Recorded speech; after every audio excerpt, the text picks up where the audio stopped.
So we've got a little bit of a clash today between these two drones, the Leto X1 and the Leto 1, brand new drones from DJI, and I wanted to see how well they could handle the tracking gauntlet here today. Let's see how well they go with their obstacle avoidance, and I'm curious if they're both going to keep up. I would imagine it's going to be quite a close call here, but let's see. Keep in mind they're both omnidirectional obstacle avoidance drones, so they have a sensor on the top and a sensor on the bottom to avoid obstacles, but the big calling card of the X1 is the LiDAR sensor on the front here, so that can track and avoid obstacles in low light, where the one does not feature LiDAR. So both omnidirectional, but the X1 has better low light tracking. So in this scenario, probably won't notice a big difference, but just keep that in mind. That's the big calling card of the X1. For full disclosure, both drones were provided by DJI, and this video has been sponsored by the D1 store, but all of my thoughts expressed throughout this video are my own, and no one has influenced anything I've said in this video. We're starting out with the Leto X1 right now. It is relatively windy today, but we're in quite a secluded area. So let's put it straight into the ActiveTrack 360 degrees here. Super quiet, this drone, like unbelievably quiet. So I am curious to see how it's gonna go. Other DJI drones I've tested have been perfectly fine in this kind of scenario. So it really shouldn't be an issue. Oh, I love watching it dart between the trees like that. And it seems to be handling it really well, even though it is quite windy in here. I love this spot just because there's so many tall trees and there's no like small little branches that it can get caught on. It is the perfect test for something like this. So I've just got it tracking from behind, but with ActiveTrack 360 at any point, I can change where it follows me from. So maybe I want it to be, you know, off to the side like so. So it's trying to go for a bit more of a distance with its tracking now. So I've got it on that outer circle, they call it. So it might be a little bit higher here. And no issues so far, really no issues. So it's kind of on a little bit of an angle from me, on a diagonal from me as I'm walking towards it. I'm just gonna swing around and start walking back this way, see how it goes. Yeah, definitely like it loses track and then continues. It's obviously giving us some of the messages there of what the ActiveTrack 360 is all about. We've seen this before on other drones. There's nothing new here with ActiveTrack 360 necessarily. You know, at any point I can just change where it's following me from. So maybe I want it to be behind, but at a bit of a distance. So it's gonna increase in its altitude here. Now it's going to dart around, hopefully to come from behind here. There we go. So it's coming around. You can see the radar map, which are those little like slanted lines, the red and orange lines. That's basically where the obstacles are. So it's detecting everything really well, considering there's really only there's two obstacle avoidance sensors, which is on top and on the bottom.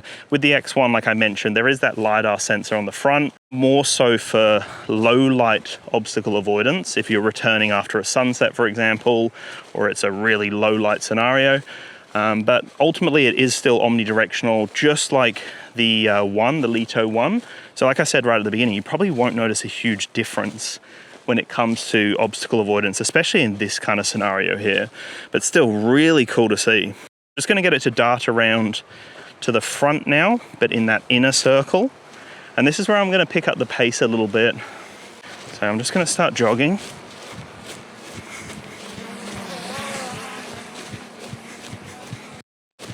Let's turn around, buddy.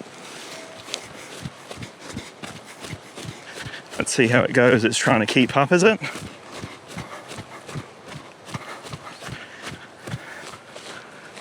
Oh, wow. It's solid in the sky.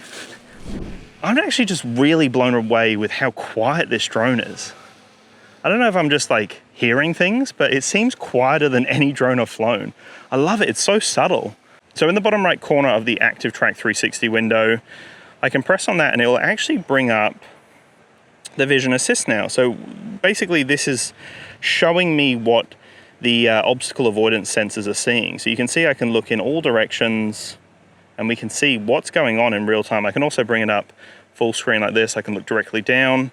Really cool stuff to have that as an additional overlay, just so you can see what's going on with the drone. So far, so good. This time we're gonna go with a left track, but on the outer side. So it's gonna be following a little bit further away.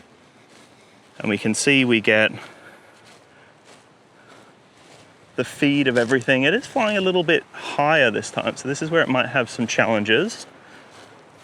We still get that vision assist in real time, just letting us know where the obstacles are. It's kind of jumping between the different views, which is kind of unique to see.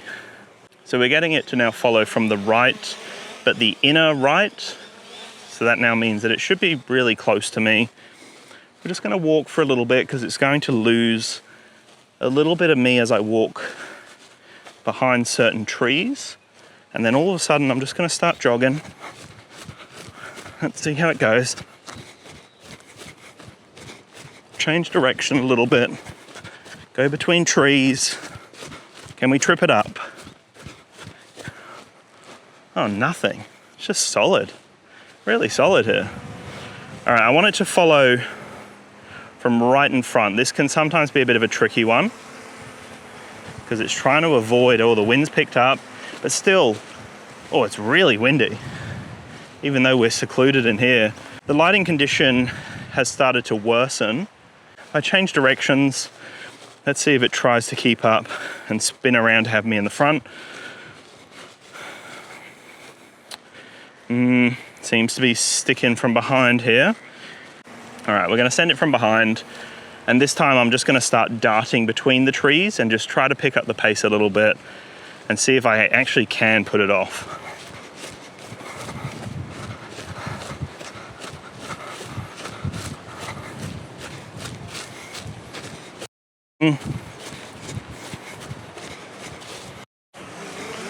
Nothing. It's perfectly fine. It's actually crazy. All right. And then through this little gap here, let's see. Do a bit of a circle around a tree. Boom, ba boom, boom, boom. Boom, ba boom, boom, boom.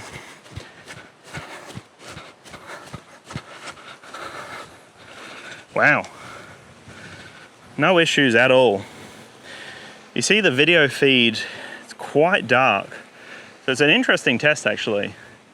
It'll be very, very interesting to see how the other drone goes, because obviously this one has got that LiDAR sensor, so better with the obstacle avoidance in low light. But man, this thing handled it well, as expected. Like, it's just so impressive what these DJI drones can do. We're just gonna stop recording. If you guys are interested in the Leto X1 or the Leto 1, then I will have some links down below, so make sure to check them out. I've actually helped Australians save over $110,000 on their drone, camera, and accessory purchases. There's a few different ways that you can access this discount. You can either go to the store to any DJI store in Australia and just mention DansTube when you're in store. They'll help you out. You can also reach out to them directly via email, sales@d1store.com.au. Again, mention DansTube and they'll help you out. Or you can just use the code DansTube on their website to save on most drones, cameras, and accessories.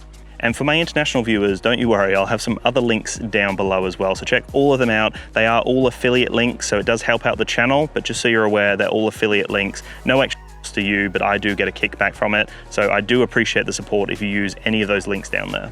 If you do own the Leto 1 or the Leto X1, then I've got the perfect drone course for you guys to check out, especially if you're a beginner and you're nervous about flying. The drone course is called the Fearless Drone Academy. That's just fearlessdrone.academy. And I combine my knowledge of mental health through the counseling practice that I run, as well as the drone experience I've got through my drone license and, running this drone channel now for many years. There's a lot of knowledge, insight, and resources that you can access through that drone course. Perfect for beginners, perfect if you're fearful of crashing or maybe you have crashed recently, and it's also a great gift. So check out fearlessdrone.academy and use the code DansTube to save upon checkout. The Leto X1 has definitely impressed me straight away.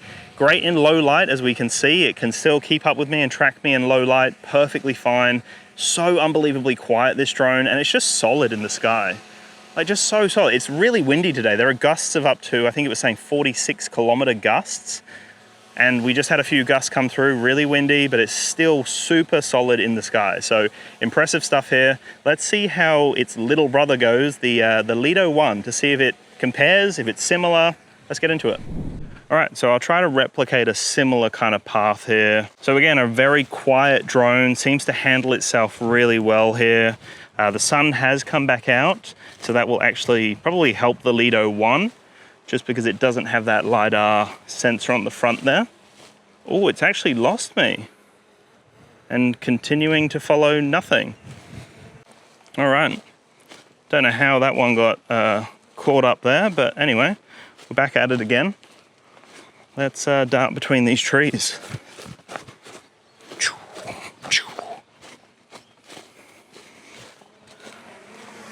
Oh, oh, very close to that tree. What happens if I just keep going around? It's like hide and seek. It's like tag or something. Okay, now it's keeping up with me. Perfect. All right, so let's try to go down here.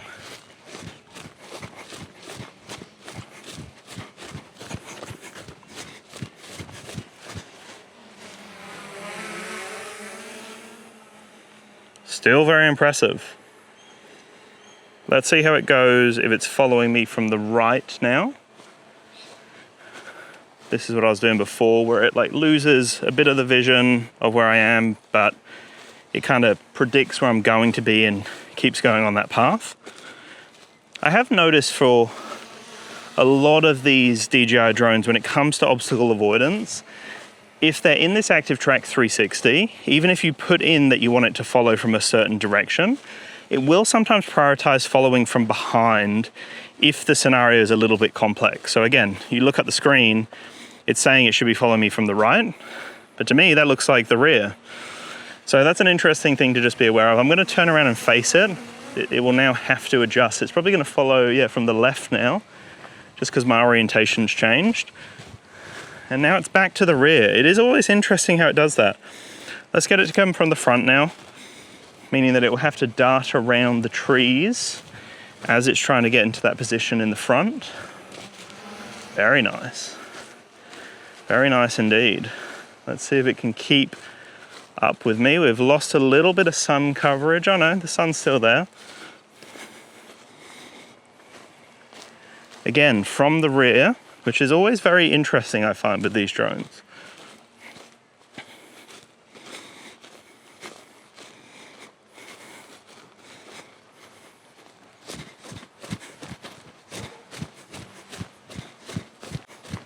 I'm back. Guess who's back? Leto 1. Cool. All right, so this time I'm just gonna walk towards it. Hopefully it's just gonna stay following from the front. Let's go.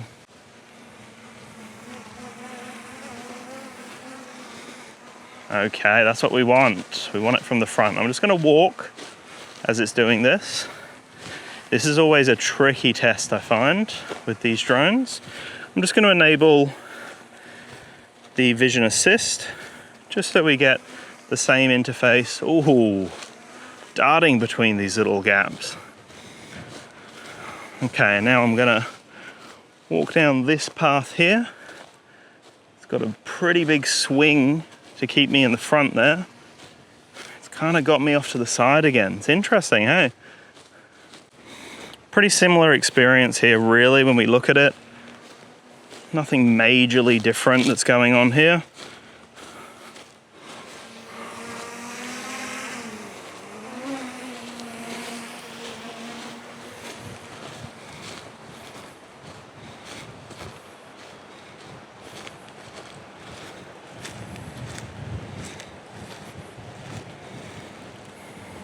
Come on, get me off to the left.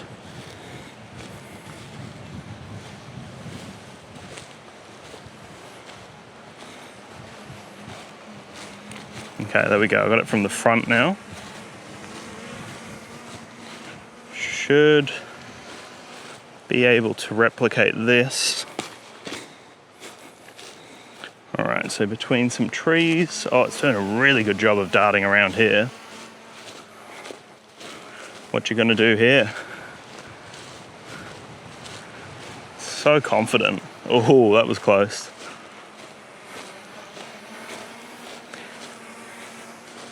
This is a tricky one. You got 4 trees pretty close to each other here. Yeah, no issues again. Love it. Okay, let's turn around and start jogging again.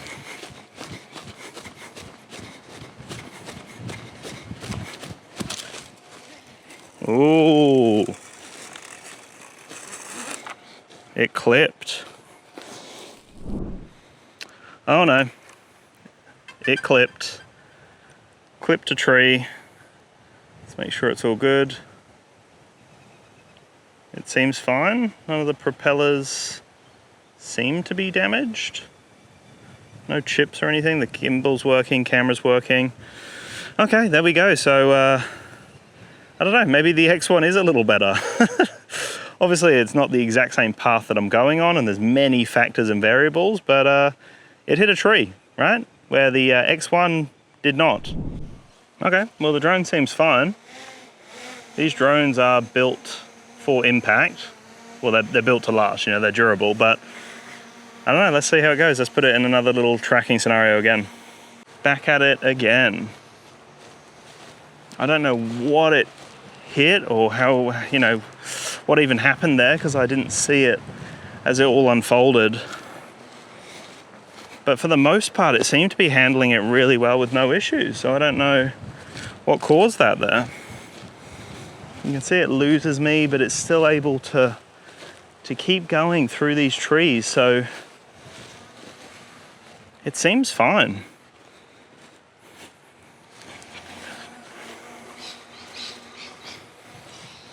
Yeah, weird.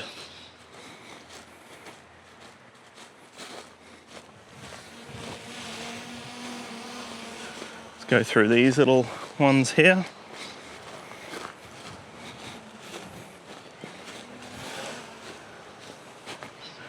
Tripped it up a little, but it's still following, still going, still going. Still going in a circle. And now, oh, that was nice. Very nice. Don't hit the tree, please. Okay, there we go. So, both of them did a really good job. The Leto 1 though did knock into a tree. There we go. So that's the Leto 1. Gimbal seems fine, which is great. The drone itself seems fine. A few little scuffs on it. A little bit of debris here and there, but overall seems fine. Even the propellers haven't chipped amazingly. There we go. So that was the Leto 1 versus the Leto X1 obstacle avoidance test. Both did really well. Both were quite similar in their flight paths and performance and reactivity. But interestingly, the Leto 1 did hit a tree. It can happen. It's happened when I've tested other drones before. I think they can just get too close, you know, and it just like taps the tree and then crumbles down. Like if it had propeller guards on it, it would have probably survived. But yeah, interesting little test here. I don't know why that happened with just the Leto 1. Who knows? Maybe the way it's programmed is slightly differently. Maybe the LiDAR sensor did make a difference here. Anyway, let me know what you think in the comments below. I'd love your thoughts on this one. If you've got any other videos you want to see on either one of these drones, then let me know down below. And I'll chat to you very soon.